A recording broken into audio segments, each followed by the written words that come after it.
एक समय की बात है। एक छोटे से गांव में एक अनाथ बालक रहता था जिसका नाम रत्नाकर था। प्यार से सब लोग उसे रतन कहते थे। कुछ समय पहले ही उसके माता पिता का सड़क दुर्घटना में देहांत हो गया था। रतन का कोई रिश्तेदार उसकी जिम्मेदारी लेने को तैयार नहीं था, इसलिए वह अपने घर में अकेला रहता था। उसके पास कोई नहीं था सिवाय उसके छोटे से मंदिर और उसमें विराजमान भोलेनाथ के। रतन के माता पिता को भगवान शिव में अटूट आस्था थी और वही भक्ति छोटे से रतन के मन में भी घर कर गई थी। वह भोलेनाथ का बहुत बड़ा भक्त बन गया था।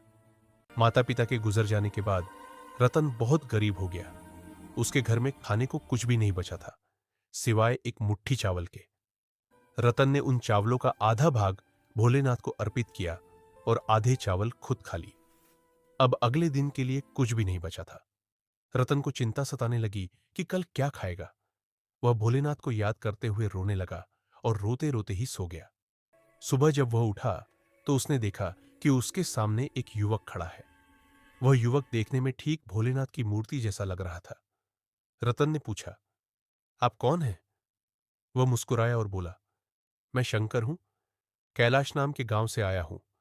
मुझे पास के गांव में नौकरी मिली है, तो सोचा कुछ दिन तुम्हारे पास रह लूं। क्या मैं यही रह सकता हूं? रतन बोला, आप तो मेरे भोले बाबा जैसे दिखते हैं।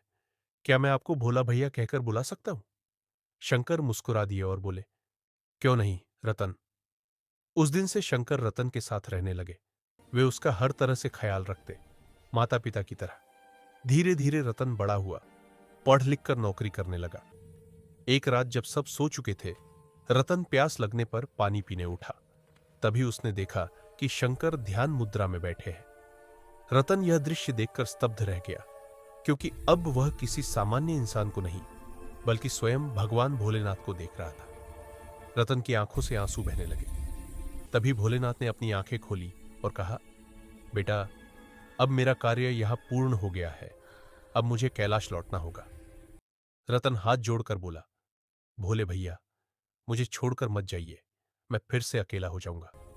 भोलेनाथ ने मुस्कुराते हुए कहा, जिसका कोई नहीं होता उसका मैं हूं रतन। मेरा आशीर्वाद सदा तुम्हारे साथ रहेगा। यह कहकर भगवान शिव अदृश्य हो गए।